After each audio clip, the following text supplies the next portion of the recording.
ang mga kwento ng pag-ibig, kwento ng buhay, at kwento ng pag-asa dito sa Barangay Love Stories. Love Stories.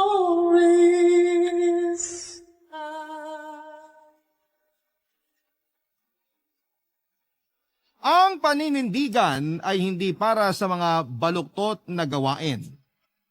Mas dapat itong ipakita sa mga laban para sa ikabubuti ng iba at hindi sa mga bagay na makakasakit sa kanila. Ikaw kabarangay, sa anong sitwasyon mo naranasan ang matinding paninindigan? Dear Papa Dudut, isang mapagpalang araw po sa iyo at sa lahat ng mga nakikinig sa inyong programa.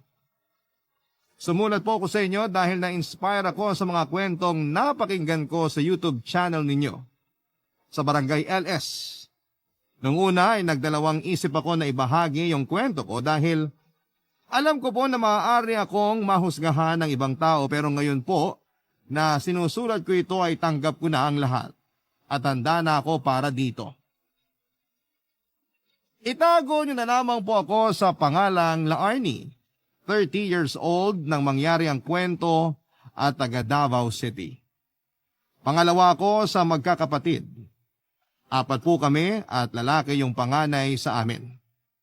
Maayos naman po ang buhay namin, hindi po kami nakaranas na mawala ng ulam o maubusan ng bigas.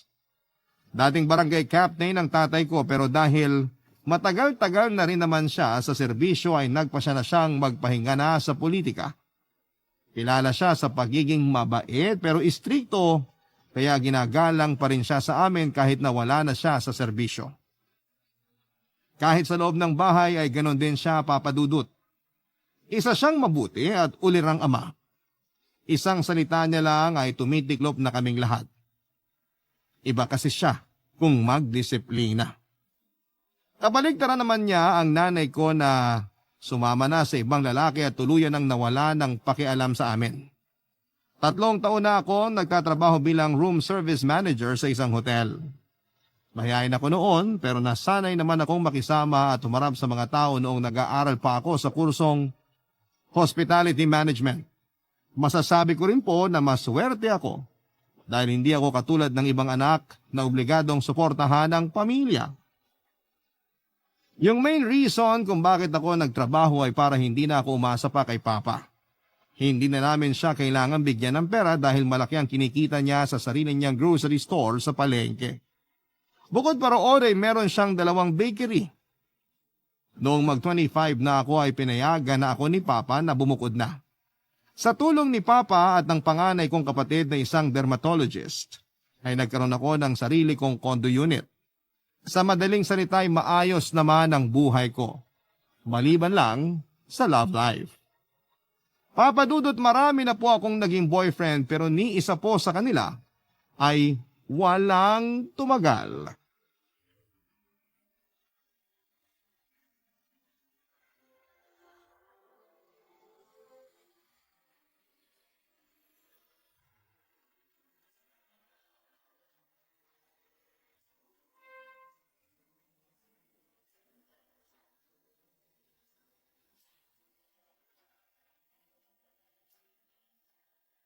Pa, ipapakasal niyo na po ba talaga agad si Rochelle? Parang masyado pa siyang bata para mag-asawa. Paano naging bata 28 na yung kapatid mo? Basta pa, bata pa siya para sa akin. Hayaan mo na si Rochelle. Maayos naman yung pakakasalan niya. Kilala ko ang nanay at tatay noon kaya hindi ako tutol sa relasyon nila. Ikaw ba? Kailan ka pa magpapakasal? Yung boyfriend mo ngayon, ilang taon na kayo noon? Taon? Pa naman? Nagpapatawa ka po? Ano namang nakakatawa ron? Kasi pa, wala pa po akong naging boyfriend na tumagal ng taon. Ano? Anong klaseng relasyon ba pinapasok mo? Baka naman mamaya tawag lang ng laman yan kaya sinasagot mo yung mga nanliligaw sa'yo. Grabe ka sa akin pa. Hindi ko lang talaga nakikita sa kanila yung katangian ng lalaki na gusto kong pakasalan. Yung mga nagiging boyfriend ko naman kasi, magaling lang sa simula, tapos pag tumagal-tagal na, nagiging immature na. Nakakairita yung sobra. Kasalanan mo yan. Sinagot mo Kung kinilala mo muna sana na mabuti, di matagal ka nang nakakita ng matino. Paano po kung magpabuntis na lang ako? Yan ang huwag mong gagawin. Pinalaki ko kayo ng maayos, kaya ayoko magkaroon ng anak na disgrasyada. Pa, nagbibiro lang po ako. Ikaw naman no, galit ka kaagad eh. Biro man o hindi yun nakakatuwa, Larnie. Kaya ngayon pa lang sinasabi ko na sa'yo, umayos ka. Ayoko mabalitaan na nabuntis ka na lang ng kung sino, tapos hindi ka pinanagutan. Hindi po mangyayari yan pa. Maingat po ako. Saka may contraceptive ako. Nagpa-depot shot po ako kaya hindi ako mabubuntis. Hindi porke hindi ka mabubuntis pwede ka nang gumawa ng kalokohan. Babae ka pa rin. Alam mo kung ano yung dapat at hindi dapat. Ayoko nang kahihiyan. Tandaan mo yan. Pa! Ang aga pa oh! Ang init agad ng ulo mo. O Rochelle, ikaw pala. Kala ko nakaalis ka na. Isasama ka nga pala niya sa lakad niya ngayon. Po? Bakit naman po ako sasama? Huwag niyo sabihin na magiging yaya ako ni Rochelle sa pupuntahan niya ah. Ate, magsisimba lang ako, okay? Hindi mo nga kailangan sumama eh. Ba't kasi di mo sinabi agad na isasama mo pala akong magsimba ngayon? Huwag na kayo magtalo dyan. Kumilos na kayo nang hindi kayo mahuli sa misa. Opo. O siya, maiwan ko muna kayo at may importanteng lakad pa ako. Sa susunod ko na lang kayo sasamahan magsimba. Okay pa. Ingat po kayo. Ingat pa! Uy, seryoso? Isasama mo talaga ako magsimba? Alam mo namang may lakad ako tuwing Sunday eh. At saan ka naman pupunta, ate? Dun sa boyfriend mo na katawan lang ang habol sa'yo? Gumising ka nga! Hindi siya karapat-dapat pag-aksayahan ng oras. Hoy, bakit naman parang bigla ka nang naging kontrabida sa buhay ko, ha? Hoy, hindi ako kontrabida ha. Kakampi mo ako lagi, alam mo yan.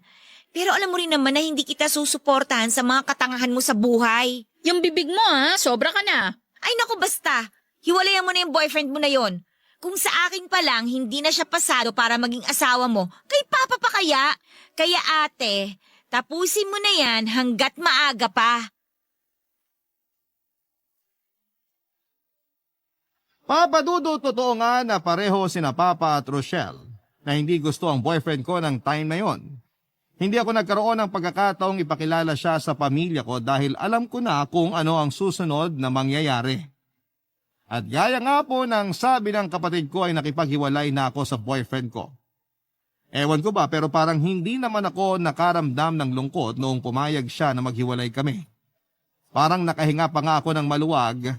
Maayos ang naging hiwalayan namin kaya wala kaming naging problema.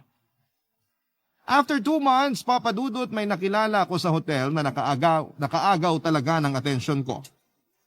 Si Gail, magkaedad lamang kami. Pagdating sa itsura ay hindi maitatanggi na gwapo talaga siya. Sa tindig pa lang niya ay napapalingon na talaga ako. At dahil ako ang room service manager ay may dahilan ako para kausapin siya. Hindi ko lang pinapahalata pero kinikilig po talaga ako tuwing kinakausap niya ako. Kapag tumatawa siya kasama pati ang mga mata niya, magaan siyang kasama at may sense of humor din. Hindi naman kami kaagad naging malapit sa isa't isa, sinasadya ko lang noon na makipag-usap sa kanya para mas makilala pa siya. Doon ko napansin na madali siyang maging komportable sa isang tao. Napadalas na ang pag-uusap namin ni Gael noong tinulungan ko siya sa isang guest na nagreklamo sa serbisyo niya. Ganon naman talaga ang madalas na nangyayari tuwing may baguhan sa isang hotel. Malaki ang pasasalamat niya sa akin dahil ayaw niyang mawala ng trabaho. Nakakaloka mang pakinggan, Papa Dudut, pero ginamit ko ang sitwasyon niya para mas mapalapit pa kami sa isa't isa.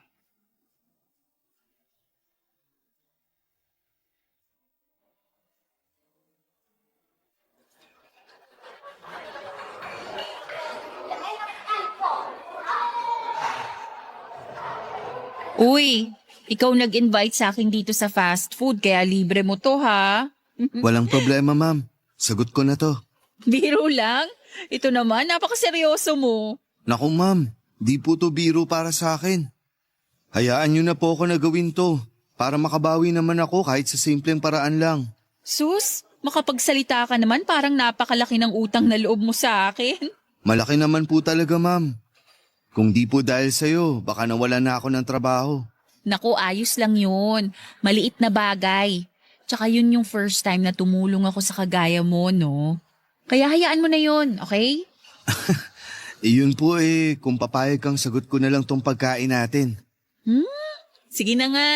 Baka hindi ka pa makatulog niyan eh. Saka wag mo na rin akong tawagin ng ma'am kapag wala tayo sa trabaho. Gusto ko maging komportable ka sa akin. Kausapin mo ako na parang kaibigan mo lang. Parang nakakaiya naman po yun. Isa pa yung po na yan. Feeling ko tuloy ang tanda-tanda ko na same age lang naman tayo. Sige na nga, hindi na ako magpo-pause sa'yo. Yan, ganyan dapat. Nga pala, hindi ka nagkukwento tungkol sa pamilya mo ah. Sa kanila ka ba nakatira? Hindi. 5 years ago na nung bumukod ako sa kanila. So mag-isa ka na lang ngayon? Actually, may anak na ako. Ha? Totoo yun. May live-in partner na ako tsaka may anak na rin. Sila yung dahilan kung bakit nakabukod na ako sa mga magulang ko. Ah, okay. Akala ko kasi binata ka pa. May sarili ka na palang pamilya. Hindi mo naman kasi nabanggit eh. Hindi ko lang po talaga ipinagsasabi yun. Bakit? Kinakahiya mo ba yung partner mo? Ha? Hindi sa ganun. Ano lang kasi, hindi ko naman talaga siya mahal. Nabuntis ko siya kaya pinananagutan ko yung bata. Talaga?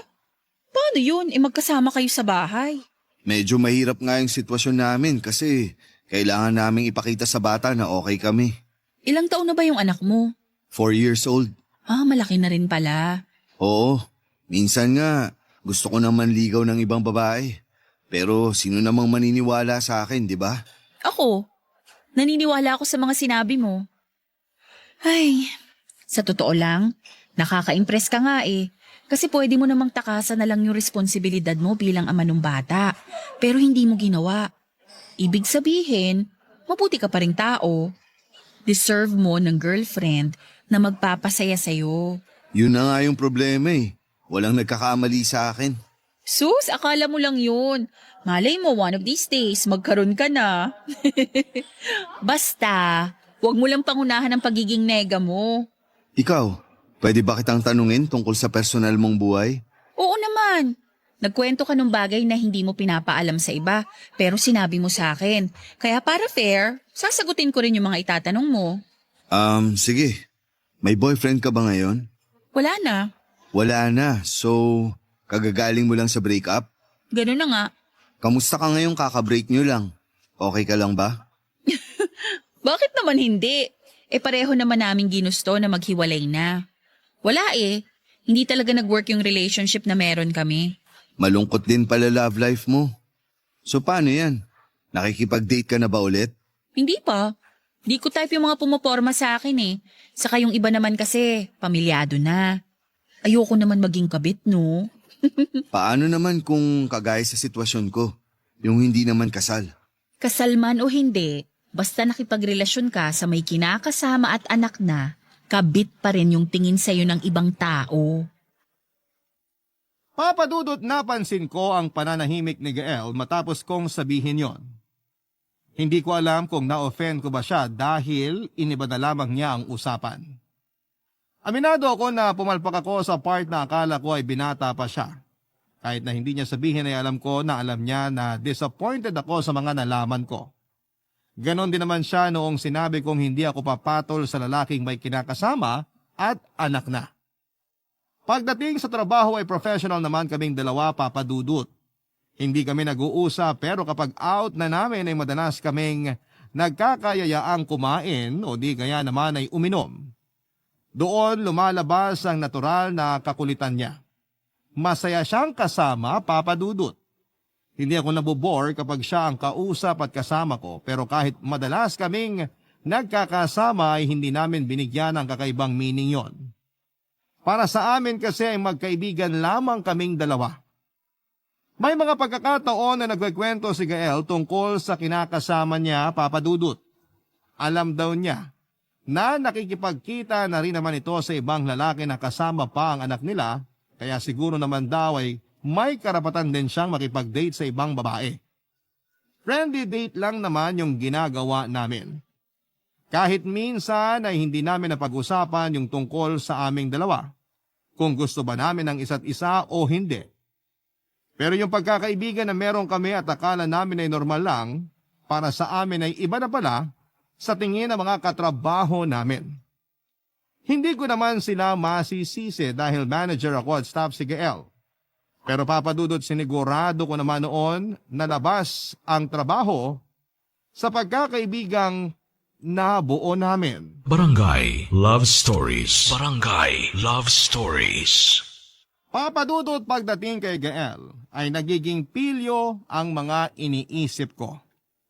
Minsan, nag-daydream pa ako na kasama ko siya, magkahawak kamay kami at sweet na sweet sa isa't isa. Unang beses na nangyari yung ganun sa akin at hindi naman kasi ako nagkakaroon ng matinding interes sa isang lalaki noon. Kaya hindi ko rin maintindihan kung bakit gano'n na lamang ako ka-invested kay Gael. Napapansin ko na sa bawat kilos niya, kung may magbago man sa kanya ay alam ko rin kaagad yon. Minsan kapag lumalabas kami ay naiisipan ko pang bilhan ng laruan yung anak niya. Sabi ko pa nga noon ay wag na lang niyang sabihin na sa akin yung galing dahil baka pag-awayan lang nila ng kinakasama niya. Pero sabi naman niya ay wala raw kaso yun. Masipag at maayos namang magtrabaho si Gael kaya wala ako naging problema sa kanya pagdating sa trabaho. Nakikita ko rin naman na kasundo niya ang mga nakakatrabaho niya. Kaya naman matapos ang unang 2 buwan niya sa trabaho ay nagkayaan na silang uminom. Pero nagulat ako.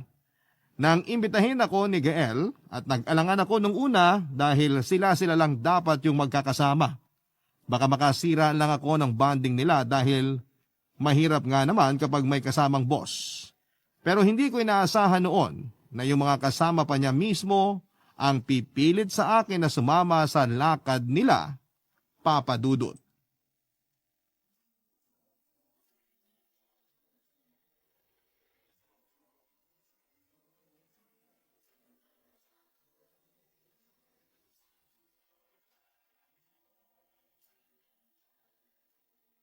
Nakauwi na yung mga kasama natin. Ikaw, hindi ka pa ba uuwi? Mamaya na ako. Medyo nahihilo pa eh. Kung gusto mo, ihahatid na kita. Ha? Naku, wag na. Eh nako, baka nahihiya ka na naman sa akin ha. Huwag ka nang tumanggi. Idadaan na kita sa inyo bago ako umuwi. Medyo nakainom ka na rin kasi. At saka mahihirapan ka pang mag-commute. Ayos lang yun. Lalaki naman ako eh. Kahit na no, baka mamaya makatsyempo ka ng masamang loob, masaktan ka pa. Bakit parang sobra ka naman yata mag-alala sa akin, ma'am? Masama bang mag-alala bilang kaibigan mo? Hindi naman. Medyo kinikilig lang ako. Sira, bakit ka naman kikiligin? Para yun lang eh. Para sa'yo, simple lang yun. Pero iba kasi yung dating sa akin. Paanong iba? Hoy, hindi ko nasasagutin yan. Masyado nang nakakaiya. Ha? Bakit ka naman nahihiya? Ano ba yun? Sa pinapakita mo kasi ngayon, parang gusto mo na ako eh. Ano? Seryoso? Uy, wag mong bigyan ng meaning yung ginagawa ko ha. Ganito lang talaga ako sa mga kaibigan ko, promise. Sabi ko na eh, mapapahiya lang ako rito. Uy, sorry ha. Okay lang. Baka kasi nakakalimutan ko na rin na boss kita at staff lang ako. Hoy, ang OA mo. Walang kinalaman dito yung posisyon natin sa trabaho ah. Biro lang yun. Baka sakaling lumusot. Kung hindi ka pa uuwi, edi kwentuhan na lang muna tayo. Basta ihahatid kita, hindi ka na pwedeng tumanggi. Sige na nga, mapilit ka eh. Alam mo, pag ako yung nagkakotse, ihahatid kita kahit di ka pa pauwi. Hayaan mo, mangyayari din yan. Tignan mo nga ako oh. Hindi ko akalain na makakabili ako ng sarili kong sasakyan. Kayang-kaya mo naman bumili. May kaya naman pamilya mo. Kahit nga sila na mismo yung bumili para sa'yo eh. Saka tingnan mo, may sarili ka pang kondo. Di ka pwede mag-boyfriend ng mahirap. Yan yung problema ko dati pa. Yung ibang lalaki na nagugustuhan ko, sila naman yung ayaw sa akin. Alam mo kung bakit? Kasi nanliliit sila kapag kasama ko. Pero alam mo, hindi naman pabonggahan ng isang relasyon eh. Kung ano lang ang kayang ibigay ng isa, okay na yun. Basta bukal sa kalooban niya. Ganun talaga. Nakakapanliit para sa amin na mas maayos pa yung buhay ng babaeng nagugustuhan namin. Dapat ba mas mahirap kaming mga babae para hindi kayo manliit? Unfair naman nun. Ha? Hindi. Hindi yun ang ibig kong sabihin. Ang sa akin lang, saka na lang kami papasok sa isang relasyon kapag alam na naming stable na kami. Ang stability, hindi lang sa financial yun. Alam ko, pero kailangan ko munang unahin yung problema ko sa pera. Hindi naman ako yung hirap na hirap kasi dalawa naman kami naghahati sa mga gastusin. Pero syempre, ako yung lalaki, kaya dapat ako yung provider. May tanong ako. Paano kung makikipag-date pa lang? As in, kikilalanin nyo pa lang ang isa't isa. Dapat ba talaga sagot ng lalaki yung date? Kung kami yung mag-aaya ng date, oo. Tsaka way namin yun para magpa-impress. Kasi paano naman kami magugustuhan ng babaeng gusto namin kung pagbabayarin namin sa first date, di ba? May punto ka naman. Pero alam mo, sa totoo lang, hindi naman kasi dapat palaging lalaki yung sumasagot sa date. Kahit sa first date. Kasi kikilalanin nyo pa lang naman ang isa't isa eh. Hindi ka pa padre de pamilya. Nakakatuwa ka. Buti may mga babae pa na ganyan yung mindset, no? Saya mo siguro maging girlfriend. Papadudot na konsensya ako noong nagsinungaling ako kay Gael. Hindi naman totoo na friendly lang talaga ako. Yung pag-aalala ko sa kanya at lahat ng extra efforts ko ay hindi na yon dahil kaibigan ko lamang siya. Kasi ang totoo ay gustong gusto ko na siya. Habang tumatagal ay mas lalong tumitindi yung nararamdaman ko para sa kanya. Nakakahiyaman pero minsan kapag nagde-daydream ako, may wild thoughts na sumasagi, mga bagay na gusto kong gawin na kasama siya yon. Pero tuwing naiisip ko na pamilyado na siya ay bigla akong naduduwag. Bumabalik ako sa katotohanan ng pagkakaibigan lang ang pwede sa aming dalawa. Hanggang sa may isang pangyayari na nagpasiklab sa nararamdaman namin sa isa't isa. Nagkasalubong kami ni Gael sa hallway nung biglang nagkaroon ng power interruption na umabot lang ng mahigit 1 minuto. Pero noong lumiwanag na ay nakayakap na ako sa kanya. Nakakatuwang isipin dahil gano'n yung mga eksenang napapanood ko sa pelikula.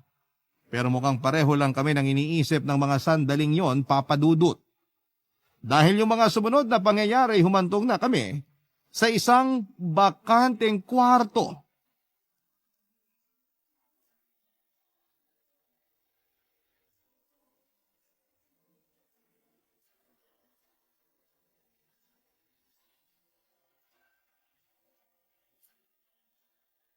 O nung nawalan ng kuryente, anong nangyari ate?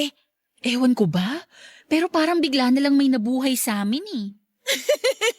Ang wild mo talaga, no? Girl, nasasabi mo lang na wild ako kasi one-man woman ka. As in wala kang ibang nakarelasyon at pinagbigyan ng sarili mo, kundi sa fiancé mo lang. Pero no offense ate ha, hindi ko naman kasi talaga kayang gawin yung ginagawa mo. At wag mo na ring subukan kasi lagot ka kay Papa. Bakit ikaw? Hindi ka ba natatakot na malagot kay Papa? O baka naman nagtatapang-tapangan ka lang? Nagtatapang-tapangan lang. Hay nako, lumalayo lang tayo sa usapan. So ano na nga yung nangyari pagpasok niyo sa kwarto? Uy, interesado siya. Ate naman eh. Siyempre ikaw yung nandun. Tsaka sinimulan mo na rin naman magkwento eh. Mambibitin ka pa. Sige na, kwento na. Bawal sa'yo yun. Bata ka pa. Anong bata pa? Oy, 2 taon lang ang tanda mo sa akin, no? Sige na, ito na nga. Nung nasa room na kami, nagulat ako nung biglang naging aggressive si Gael. Bigla na lang niya akong hinalikan. At yun na nga, nadala na ako. At habang ginagawa namin yun, bigla na namang nagka-power interruption. Wow ha? Wala bang generator yung hotel nyo? Meron syempre. Pero tinuloy pa rin namin. Kainitan na eh. Nagkakuryente rin naman agad. Grabe ha? Parang yung power interruption pa mismo yung gumawa ng paraan para may mangyari sa inyo nung Gael na yon. Ay nako, pero ate, sigurado ka na ba sa kanya? Gusto ko siya. Gustong gusto. Pero nandun pa rin yung pag-aalangan. Sabi ko nga 'di ba, may live-in partner na siya. Kahit hindi pa sila kasal, nagsasama pa rin sila sa iisang bubong. At may anak pa. So anong gagawin ko? Ayoko naman maging kabit, no? Ayaw maging kabit, pero may nangyari na sa inyo. Anong tawag mo doon? Malanding ugnayan, ganun? Hanggat wala kaming relasyon, hindi ako kabit. Ang labo mo, ate. Alam mo, ako na talaga yung natatakot para sa'yo. Bukod sa matinding sermon na nga abutin mo kay Papa, natatakot din ako na baka mamaya niloloko ka lang pala nung lalaking yun. What if sinabi lang niya na hindi niya mahal yung live-in partner niya, tapos ang totoo, happy family naman pala talaga sila. Hindi, naniniwala ako kay Gael. Teka nga, bakit parang ayaw mo ako magka-boyfriend? Kasi hindi siya yung tamang lalaki para sa'yo. Subukan mo rin kaya imulat sa mga mata mo para makita mo. Alam mo, wag mo nga ako igaya sa'yo. Nakontento ka na lang dyan sa nakakabore mong buhay. Ay wow, boring na pala yung pagpapakatino ngayon. Well, at least ako, wala akong sisiraing pamilya pag nagkataon. Kontento na ako sa fiancé ko at sigurado na kami sa isa't isa. O edi ikaw na. Sana lahat masaya, di ba? Dito ako masaya sa ginagawa ko, kaya kung pwede, wag mo na lang akong pakialaman. Sinabihan lang kita kasi baka hindi mo nakikita yung red flags ng lalaking nagugustuhan mo. Tsaka hindi mo ba naisip, ate? May mga CCTV dun sa hotel, ano ka ba? Kapag nakita kayo ng sabay na lumabas ng kwarto, sa tingin mo ba, hindi ka pagdududahan?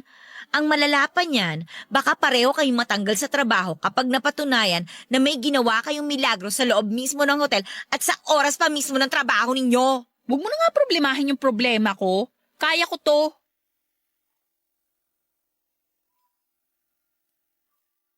Papa Dudut, hindi ko pinansin ang sinabi ng kapatid kong si Rochelle. Hindi ko inisip na posible nga akong matanggal sa trabaho. Ang mahalaga na lang sa akin noon ay masaya ako sa ginagawa ko. Nagtuloy-tuloy yung namamagitan sa amin ni Gael pagkatapos noong nangyari. At dahil ilang linggo na rin naman ang nakalipas ay lumakas ang loob ko at inisip ko na wala namang nakakita sa amin sa pagpasok namin sa bakanting room sa hotel. Kaya nakampante na rin ako.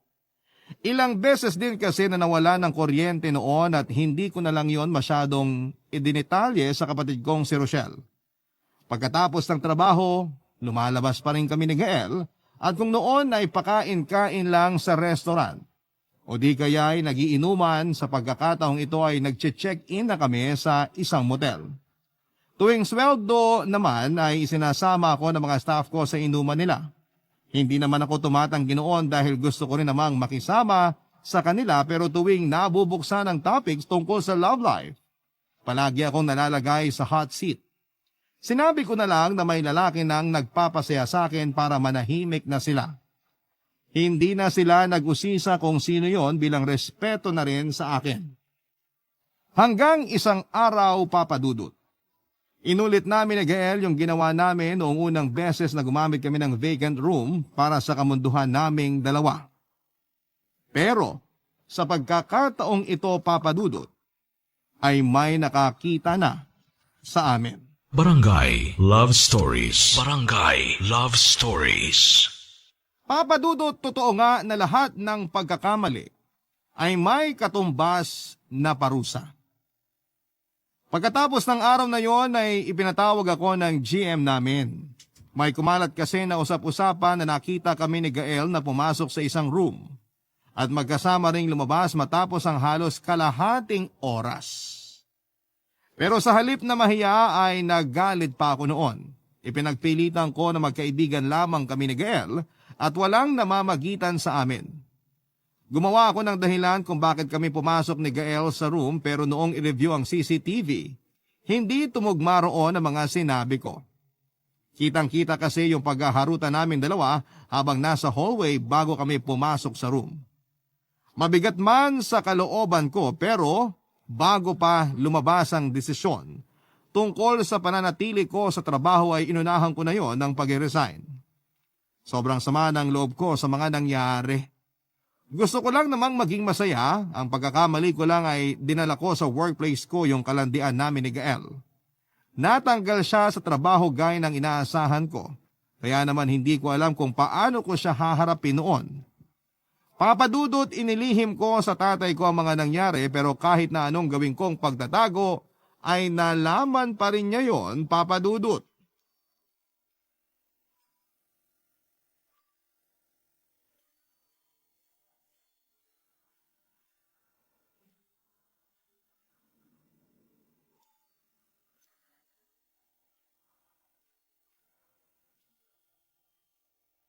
Sabi ni Rochelle, nag-resign ka na raw sa trabaho mo ah. Opo, nag-resign na po ako. Bakit? Maganda naman yung posisyon mo ron. Ang saya-saya mo pa nga magkwento nun tapos ngayon biglang nag-resign ka. Medyo na-pressure lang po ako pa. Na-pressure? At paano ka naman na-pressure? Basta po, nahihirapan na ako doon kaya maghahanap na lang ako ng ibang malilipatan. Nahihirapan ka nga ba talaga o baka naman may ginawa kang kalokohan?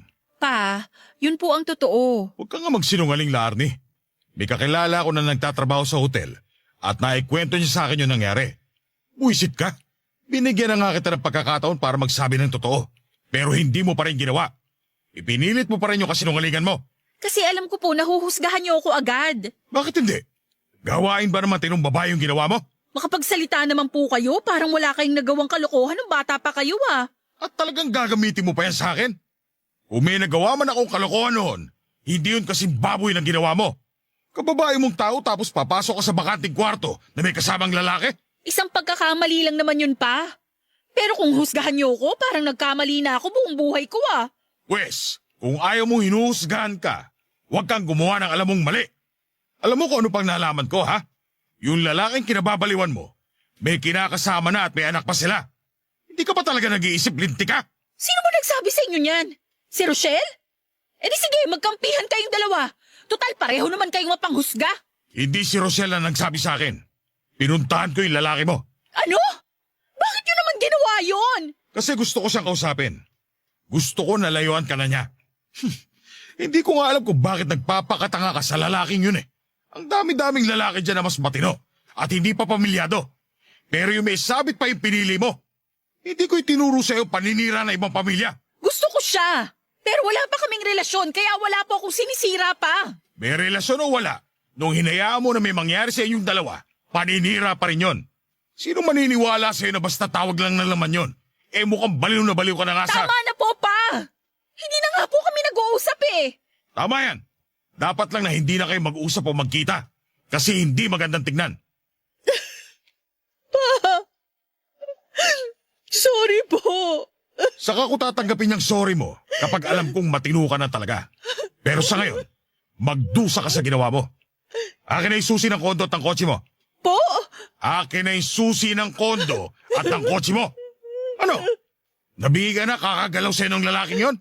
Ang lino ng pagkakasabi ko. Kaya huwag kang tatanga-tanga dyan. Dito ka muna uuwi sa bahay. At ako rin na mag-aatid sa'yo sa mga lakad mo. Para masiguro kung hindi ka makikipagkita sa lalaking yon. Payo na lang po ang meron ako eh. Mas marami pang mawawala sa'yo kung hindi mo titigilan niyang kaibangan mo. Papadudot pansamantala munang binawi ni Papa yung susi ng kondo na ibinigay nila sa akin ni Kuya. Pati na rin yung kotseng ginagamit ko. Mas binantayan nga talaga ako ni Papa. Hindi ko akalain na sa edad kong yon ay may kasama pa akong magulang sa paglabas ko. Pero hindi na lamang po ako nagreklamo para matapos na ang mga usapan. Kung aangal pa kasi ako ay mas tatagal pa yung sitwasyon at mas lalaki pa ang problema namin ng tatay ko. Naghanap ako ng bagong mapapasukan pero habang naghihintay ako ng tawag sa mga inaplayan ko ay inabala ko muna ang sarili ko sa mga gawaing bahay. Taliwas yon sa nakasanayan ko pero kinailangan kong gawin para patunayan kay Papa na nagpapakatino na talaga ako. Isang buwan din ang tinagal ng pangyayaring yon, Papa Dudut. Wala rin akong pinalampas na misa kaya tuwang-tuwa si Rochelle na may kasama na siya pag wala si Papa. Sa halip na malungkot ay natuwa pa ako sa kinahinatnan ng parusa sa akin ng tatay ko. Doon ko po napagtanto na hindi naman pala talaga ganon kaseryoso yung nararamdaman ko para kay Gael. Kaya naman nag-decide ako na makipagkita sa kanya para mapag-usapan yung nangyari sa amin at linawin ang mga bagay-bagay, Papa Dudut.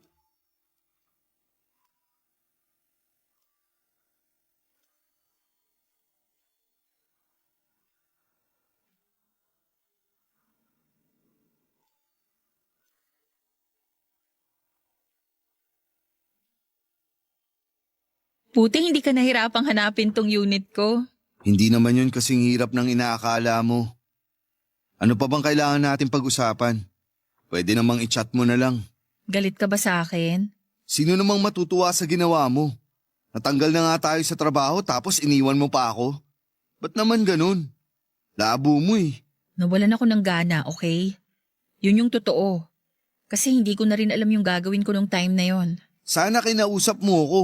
Kung kinausap kita noon, itatakwil ako ng tatay ko. Ganun ka kaduwag? Hindi ako duwag. Pinipili ko lang yung mga dapat kong tayaan. So hindi ako kataya-taya para sa'yo. May anak ka na dapat mong unahin, Gael. Eh ano kung may anak ako? At kasama mo pa rin yung nanay ng anak mo. Hindi mo ba talaga naiintindihan na kahit saan tignan, ako yung magmumukhang masama? Ako yung magmumukhang kontrabida. Kaya ba kinausap ako ng tatay mo? Kinailangan pa talaga na siya yung lumapit sa akin kasi naduduwag ka. Kaya nga nandito ka ngayon, di ba?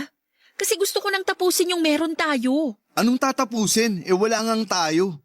Ayaw mo ang bigyan ng pagkakataon yung pinagsamahan natin tapos ikaw pa yung may lakas ng loob na sabihing tapusin na natin to? Nakakaloko ka naman yata. Ako nga dapat yung unang susuko eh. Hindi kita pinapunta rito para makipagtalo sa'yo. Gusto kong maayos natin yung hindi natin pagkakaunawaan. Paano nga maayos kung ayaw mong panindigan yung nangyari sa atin? Wala dapat relasyon na mabuo. Yung nangyari sa atin, sige, sabihin mo ng pareho nating ginusto yon. Pero hindi naman porke nakuha mo na ako, tayo na. Parang yun kasi yung gusto mong mangyari. Oo, ganun nga yung gusto ko. Pero ayaw mo. Masyado kang nagmamatigas kahit na alam ko naman na gusto mo rin ako. Akala ko rin eh. Anong ibig mong sabihin? Akala ko gusto kita. Pero nung hindi na tayo nag-uusap, mabilis lang nagbago yon. Kaya na-realize ko na hindi pa naman pala talaga ganun kaseryoso yung nararamdaman ko sa'yo. Malandi ka pala eh. Hayop na katwiran yan. Unang-una pa lang, hindi ka na dapat nagpakita ng motibo. Hindi naman ako naglihim sa'yo, di ba? Sinabi ko na may kinakasama na ako at may anak na kami. Naging totoo ako sa'yo, La Arnie. Tapos ikaw, wala lang. Di ka pala seryoso. Ano yun? Nagtikiman lang tayo, ganun? Huwag kang umarte na parang bago pa to sa'yo. Kaya ka nga nagkaanak, di ba? Kasi lumandi ka rin. Mas malala ka pa nga kasi nagkaanak ka eh. Ako, hindi. Eh di ikaw na. Galing mo pala eh. Ganito ba yung klase ng relasyon na gusto mo? Yung lagi tayong nag-aaway? Kaya nga hindi ko na ipinilit yung sa atin eh. Kasi alam ko na hindi rin naman mag-work. Lalo na kung ganyan yung ugali mo.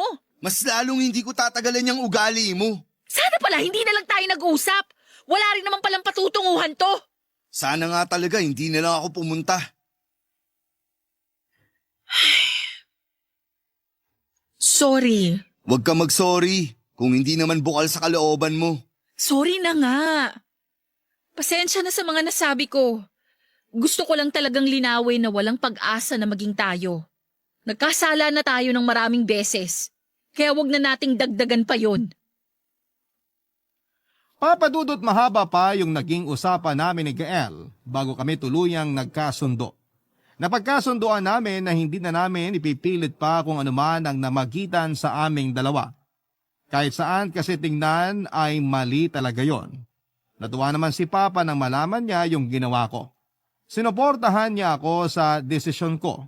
Laking pasasalamat ko naman dahil sa kabila ng edad ko ay hindi pa rin ako pinabayaan ng tatay ko.